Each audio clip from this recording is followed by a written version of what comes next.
قریب پہنچا تو آسمان سے بڑا نور اس کے ارد گرد چمکا اور وہ زمین پر گر پڑا۔ یہ آواز سنی کہ اے سول، تو مجھے کیوں ستاتا ہے؟ اس نے پوچھا، اے خداوند تو کون ہے؟ اس نے کہا، میں یسوع ناصری ہوں جسے تو ستاتا ہے۔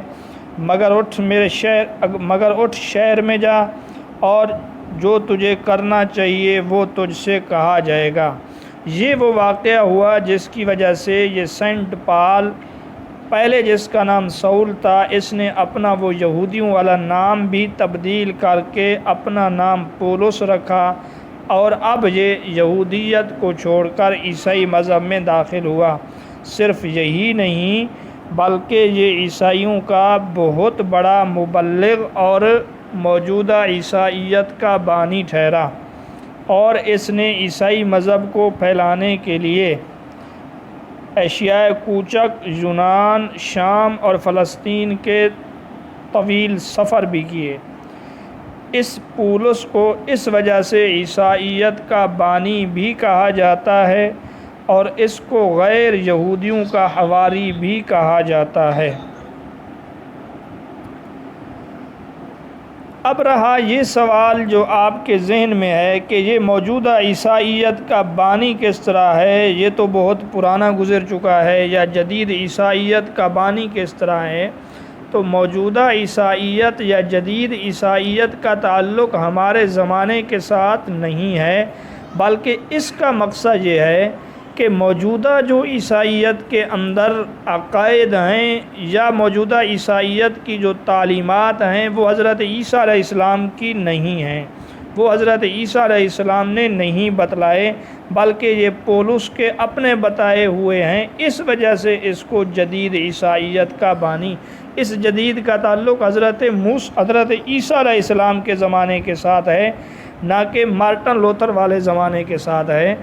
مارٹن لوتھر جو ہے وہ تحریک اصلاح کا بانی تو ہے، وہ پروٹسٹنٹ فرقے کا بانی تو ہے، وہ جدید عیسائیت کا بانی نہیں ہے۔ جدید عیسائیت اور قدیم عیسائیت کا جو تعلق ہے وہ حضرت عیسیٰ علیہ السلام کے ساتھ اور اس کے بعد والے زمانے کے ساتھ ہے۔ تو موجودہ عیسائیت کا بانی پولس ہے، یا جدید عیسائیت کا بانی پولس ہے۔ کیا مقصد ہے کہ اب جو عیسائیوں میں عقائد موجود ہیں، چاہے وہ کفارہ کا عقیدہ ہو، چاہے وہ ابنیت کا عقیدہ ہو، چاہے وہ تثلیث کا عقیدہ ہو، چاہے وہ دیگر عقائد ہوں، وہ حضرت عیسیٰ علیہ السلام کے بتلائے ہوئے نہیں بلکہ اسی پولس کے بتلائے ہوئے ہیں۔ اس وجہ سے اس کو موجودہ عیسائیت کا بانی کہا جاتا ہے۔ چنانچہ آپ سابقہ لیکچر کے اندر یہ سن چکے ہیں، خطوط کے اندر اس نے جو ادھر ادھر لوگوں کو خطوط لکھے ہیں، 14 خطوط اس کی طرح منسوب ہیں جو اس نے لوگوں کو عیسائیت کے اندر بلانے کے لیے، عیسائیت میں شامل کرنے کے لیے لکھے ہیں۔ اسی طرح عیسائیت کے اس نے عقائد گھڑے ہیں، کفارہ، دیگر عقائد، اس وجہ سے اس کو جدید عیسائیت کا بانی کہا جاتا ہے۔ تو آپ کبھی بھی یہ غلطی مت کرنا، جب بھی جدید عیسائیت کا یا موجودہ عیسائیت کا سوال آئے، آپ نے پولس کو یا سینٹ پال کو یا سول کو لگانا ہے۔ یہ ایک ہی شخص کے نام ہے، کبھی بھی آپ نے مارٹن لوتھر کو سلیکٹ نہیں کرنا۔ رسولوں کا عہد کب سے شروع ہوتا ہے؟ یاد رکھیں، رسولوں کا عہد، یہ کتاب الرسل جو ہے، یہ رسولوں کا عہد یہ بھی سینٹ پال کے زمانے سے شروع ہوتا ہے، اور آپ کو معلوم ہونا چاہیے کہ اس عہد سے پہلے عیسائیت کی تعلیمات میں تثلیث کا کہیں بھی ذکر نہیں ملتا۔ اس سے کیا معلوم ہو رہا ہے؟ اس سے یہی معلوم ہوتا ہے کہ عقیدہ تثلیث کا بانی اور موجودہ عیسائیت کے جو مذاہب ہیں ان کا بانی یہی پولس ہے یا یہی سینٹ پال ہے۔ تو پولس کے متعلق آپ صرف یہ یاد رکھیں، یہ 3-4 اس کے نام ہیں۔ سینٹ پال بھی ہے، پہلا مذہب اس کا یہودی تھا، اب اس کا نام پولس ہے، پرانا نام اس کا سول تھا۔ یہ موجودہ عیسائیت اور جدید عیسائیت کا بانی ہے۔ نیز عقیدہ کفارہ، عقیدہ تثلیث، عقیدہ ابنیت، عقیدہ مصلوبیت، عقیدہ حیات ثانیہ، یہ سب اس کے بتلائے ہوئے عقائد ہیں۔ اسی طرح اس نے دیگر عقائد بھی وہ کیے ہیں، رومیوں سے خطرے معاف کروائے ہیں، اور بھی کافی چیزیں اس نے کی ہیں۔ اتنا کچھ آپ نے اس سینٹ پال کے متعلق یاد رکھنا ہے۔ اب ہم آ جاتے ہیں مارٹن لوتھر پر۔ یہ کون تھا؟ تو مارٹن لوتھر جو ہے یہ تحریک اصلاح کلیسا کا بانی ہے، یعنی کلیسا نے جب بے پناہ اختیارات حاصل کر لیے اور اس نے غلط قسم کے عقائد اور غلط قسم کی چیزیں لوگوں میں شروع کر دیں، اس وجہ سے اس نے ان اختیارات کو چیلنج کیا۔ یہی وجہ ہے کہ اس کو پروٹسٹنٹ فرقے کا بانی کہا جاتا ہے۔ اب پروٹسٹنٹ کا معنی ہے احتجاجی مسیحی، یعنی وہ مسیحی جنہوں نے احتجاج کیا، جنہوں نے رومن کیتھولک سے تعلق کو توڑا اور ان کے ناجائز اختیارات کو، جو وہ مغفرت کے پروانے جاری کرتے تھے، بخشش کے لیے پیسے لے کر ان کو ٹکٹیں جاری کیا کرتے تھے، ان تمام چیزوں کو مارٹن لوتھر نے چیلنج کیا۔ اس وجہ سے مارٹن لوتھر کو تحریک اصلاح کا بانی کہا جاتا ہے، یعنی اس نے بیڑا اٹھایا کہ کلیسا کی اصلاح کی جائے۔ جدید مذہب تو گزر چکا ہے، جدید عیسائیت ہو یا موجودہ عیسائیت ہو، اس نے صرف یہ کام کیا ہے کہ جو غلط چیزیں رائج ہو چکی تھیں ان کی اصلاح کا اس نے بیڑا اٹھایا اور بغاوت کی ہے اس نے اس کلیسا سے۔ اس وجہ سے اس کو پروٹسٹنٹ فرقے کا بانی کہا جاتا ہے۔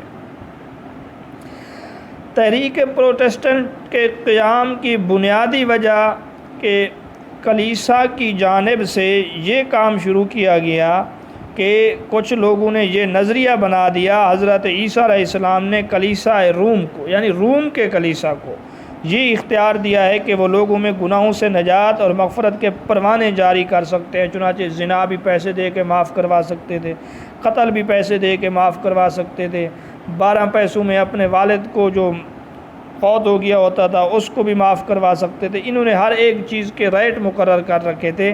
اس چیز کو مارٹن لوتھر نے چیلنج کیا، اس وجہ سے اس کو پروٹسٹنٹ فرقے کا بانی کہا جاتا ہے۔ اور اس فرقے کی وجہ یہ تھی کہ اس نے کلیسا کے ان ناجائز اختیارات کے خلاف علم بلند کیا۔ مارٹن لوتھر کی پیدائش 1483 عیسوی میں ہوئی ہے۔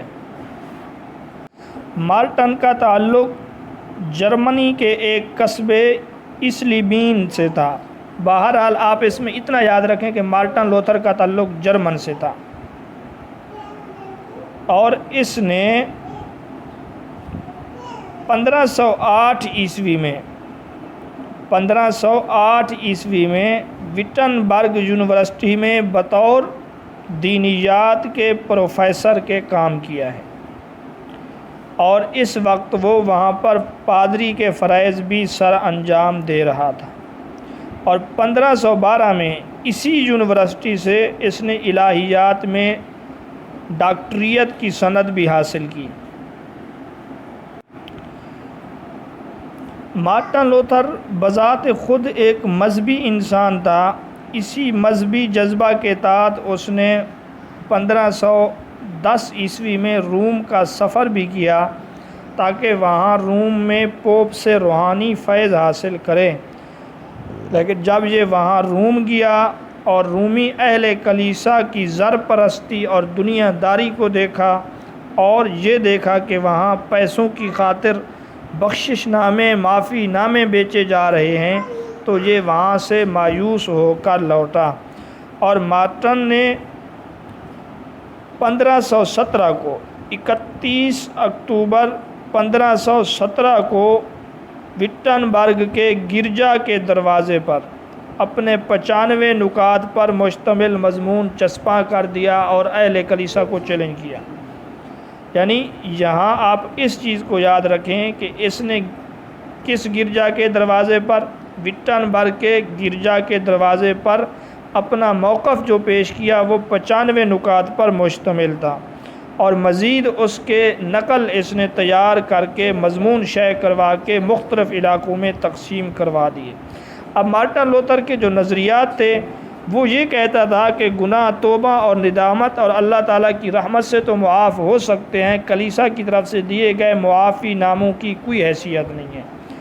وہ کہتا تھا پوپ اور عیسائی کلیسا کے پاس کسی قسم کے کوئی اختیارات نہیں ہونے چاہیے، رہنمائی صرف انجیل سے اور انسانی عقل سے لی جائے گی۔